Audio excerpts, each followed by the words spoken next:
When we write chemical formulas, what we need to remember is that in the end the formula must be electrically balanced, so there should be no charge whatsoever remaining. So in order to achieve that, at least with ionic compounds, we need to make sure that the oxidation numbers cancel each other out. Total positive charge equals the total negative charge. So if we take water, for instance, and consider the two elements that make it up, hydrogen and oxygen, hydrogen typically takes on a +1 charge, and oxygen takes on a -2 charge. And in that instance, then, that would mean that to algebraically add up to a net charge of 0, we would need 2 hydrogen atoms and create a +2 total positive charge.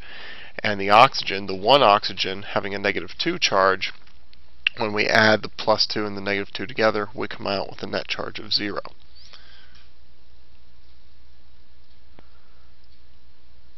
Taking a look at some examples, if we consider magnesium and iodine, magnesium has a +2 charge, iodine has a -1 charge, so we would need 2 of the iodines to offset the charge of the one magnesium, and hence the formula would be Mgi2. If we take a look at zinc and sulfur, zinc is a transition metal, and like most transition metals, the most common oxidation number for a transition metal is +2, and in fact that's all that zinc has for an oxidation number is +2. Sulfur, being a member of the chalcogen family, just like oxygen, takes on a -2 charge. Now in this case, one of each is sufficient because they have the same charge, just opposite signs, so they cancel each other out on a one-to-one basis. Therefore the formula would simply be ZNS. Take a moment and pause the presentation and complete the remaining examples before continuing.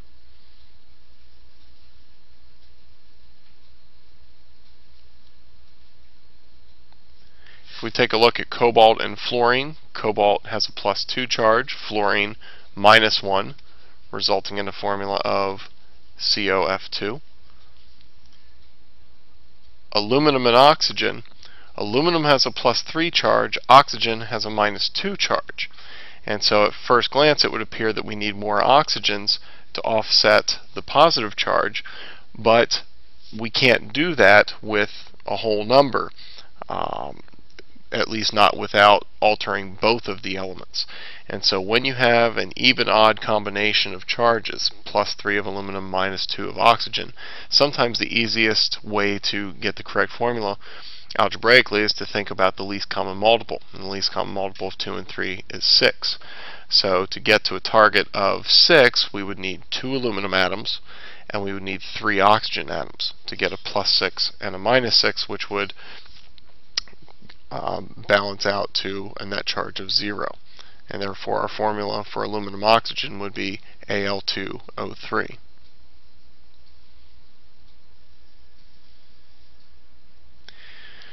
Now if you examine those formulas and the charges that they come from, you may begin to notice a pattern. And there is a method, some call it a shortcut, but there's another way to get the proper subscripts for a given compound using their charges. We call it the Criss-Cross Method. And the first thing that you would do is you write down your formulas for your ions first. The positive one is always written first, followed by the negative one. So cation initially, and then the anion. And then you write each respective oxidation number or charge above the ion formulas. Now the next step is to cross the oxidation numbers. However, I should insert this note here that you only crisscross the numbers if they don't cancel out right off the bat. If you have the same charge, just opposite signs for the two ions, then the charges cancel and all you need is a 1-to-1 ratio. And you only need one of each element. However, if the charges do not cancel out, then you would proceed with crossing the oxidation numbers. Now it's only the numbers that get crossed, not the positive and the negative signs. So in other words, you're going to take the number of the charge for the cation, and it becomes the subscript for the anion. And likewise, the anion's charge number becomes the subscript for the cation.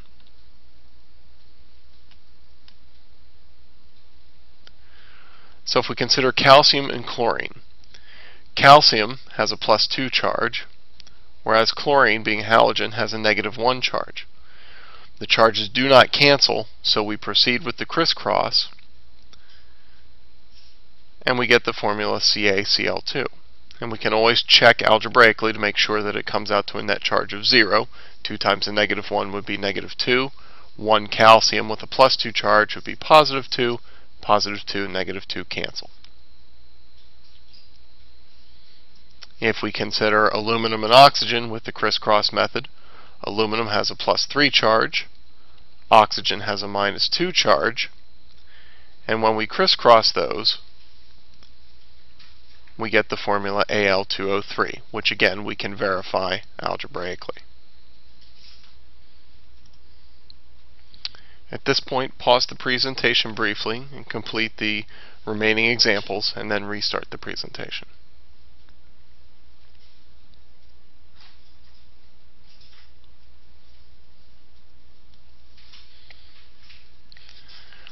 Based on the charges, you should get the following formulas for each of the examples.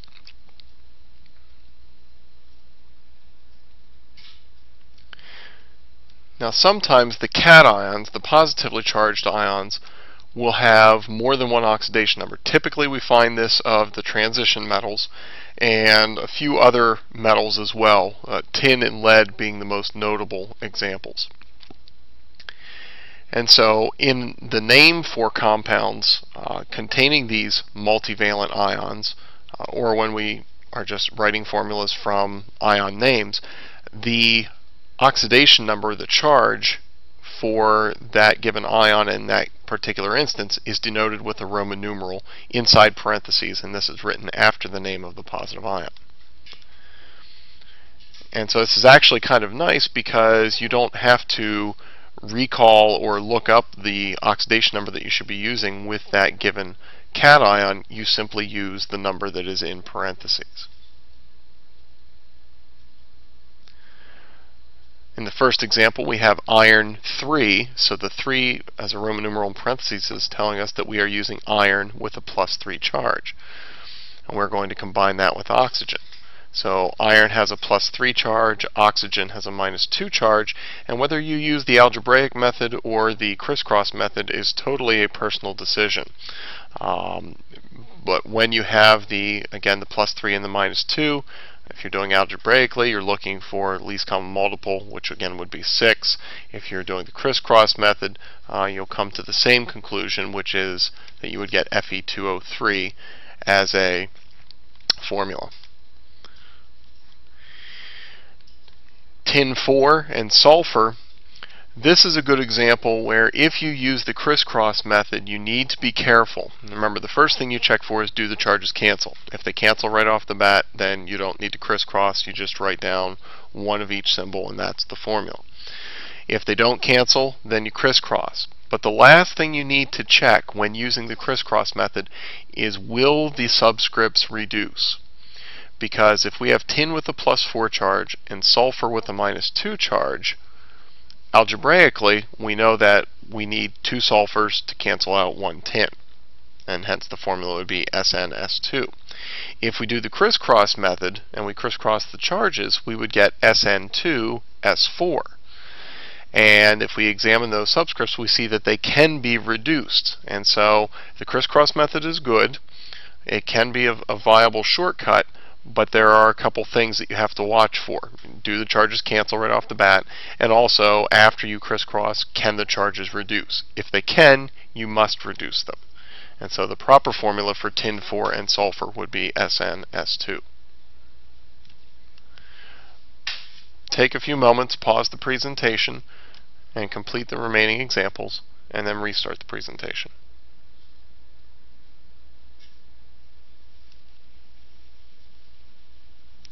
Lead 2 and chlorine should yield the formula PbCl2. Copper 1 and iodine. Copper has a +1 charge, iodine is a halogen having a -1 charge, so the charges cancel and the formula would simply be CuI.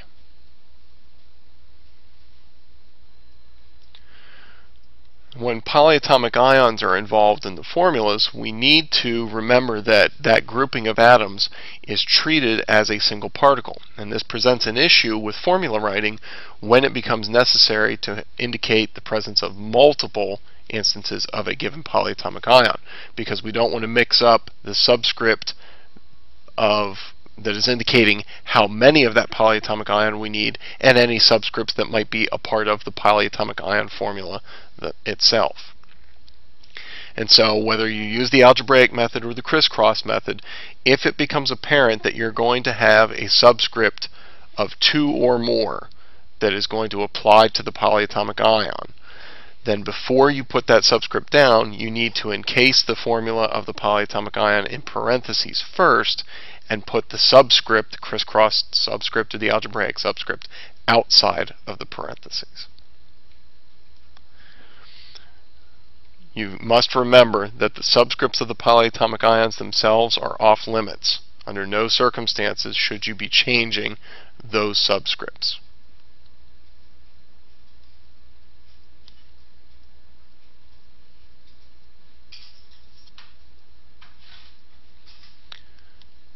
If we take lithium and carbonate, lithium has a +1 charge, carbonate has a -2 charge.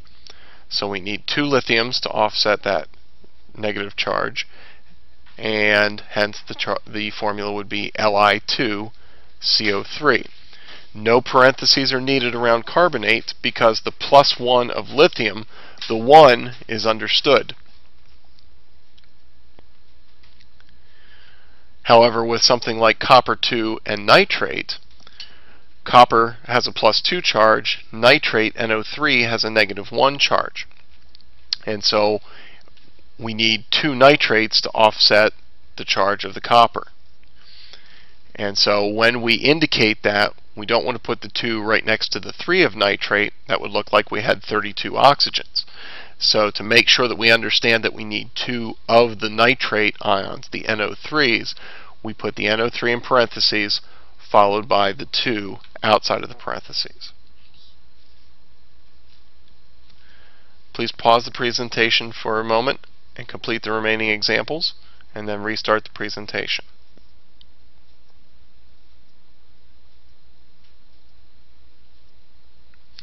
Sodium and chromate should yield the formula Na2CrO4.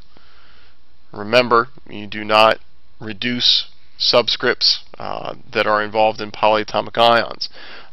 Not that you could here anyway, because chromium has a 1 as a subscript, but the 2 and the 4 would not reduce.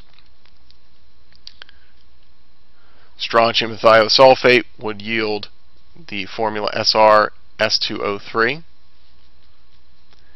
And lead-4 and sulfate would yield the formula Pb parentheses SO4 parentheses 2.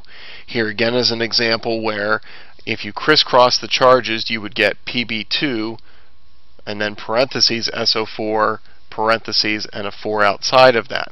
Now the 2 and the 4 outside the parentheses could reduce and should be reduced, hence the reason that you have only 1 lead and 2 sulfate ions.